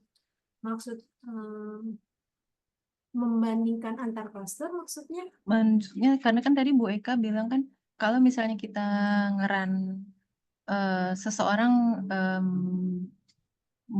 ngeran clustering untuk suatu data itu nggak bisa kita perdebatkan begitu tadi kata Bu Eka ya, Iya, tergantung metodenya begitu ya Bu. betul. Nah berarti kita tuh nggak punya apa ya, ibaratnya ground truth-nya gitu ya Bu, nggak bisa kita ukur dengan data lain begitu. Iya, Oh betul, gitu ya Bu. Karena di misalnya yang tadi hard clustering aja, yang hierarki aja itu punya 3 alternatif untuk kita bisa pakai. Ada single, complete, dan average yang itu biasa sering digunakan. Tetapi kemudian pada saat akhirnya kita mau memilih berapa cluster, Mungkin ada yang lebih punya kepentingan lebih banyak klaster lebih bagus kelompoknya daripada lebih sedikit gitu. Nah, di dalam dia membentuk klasternya itu sendiri juga ada apa namanya distance yang dia bisa gunakan lebih prefer kemana. Jadi terakhirnya sih untuk kepentingan saya firm dengan hasil klaster saya, jumlahnya maupun karakteristiknya itu tadi ada validitas internal tadi.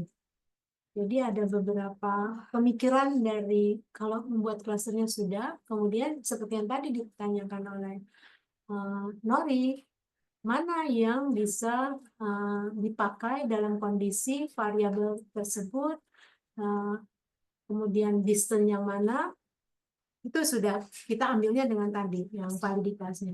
Tapi begitu ada perubahan, saya ingin pakai Euclidean yang terboboti. Silahkan diargumentasikan, gitu ya.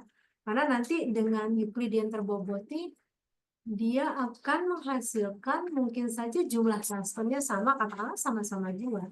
Tapi karakteristiknya mungkin sedikit meleset, mungkin saja bisa sedikit meleset. Berarti bisa aja yang tadinya ini satu klaster isinya A, B, C, terus nanti kalau pakai metode yang beda kan yang C bisa masuk ke mana begitu ya, Bu? Sekali.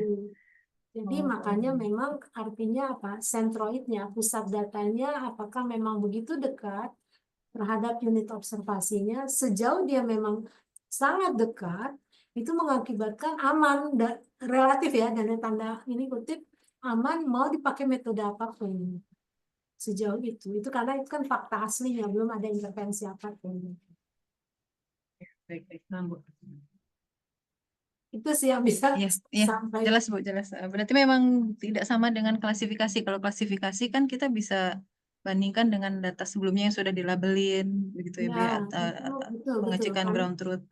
betul, karena dia ada ininya apa data trainingnya, untuk mengecek sampai seberapa baiknya. Kalau clustering tidak demikian ya, tidak demikian. Ya. Baik.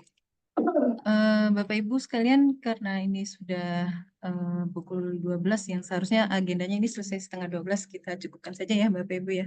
Ini juga pesertanya sudah mulai berguguran, tinggal 13 ini include narasumber.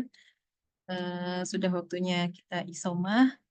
Saya izin menutup diskusi kita pada siang hari ini ya Bapak Ibu. Terima kasih banyak kepada Bu Novi dan Bu Eka atas sharing ilmunya.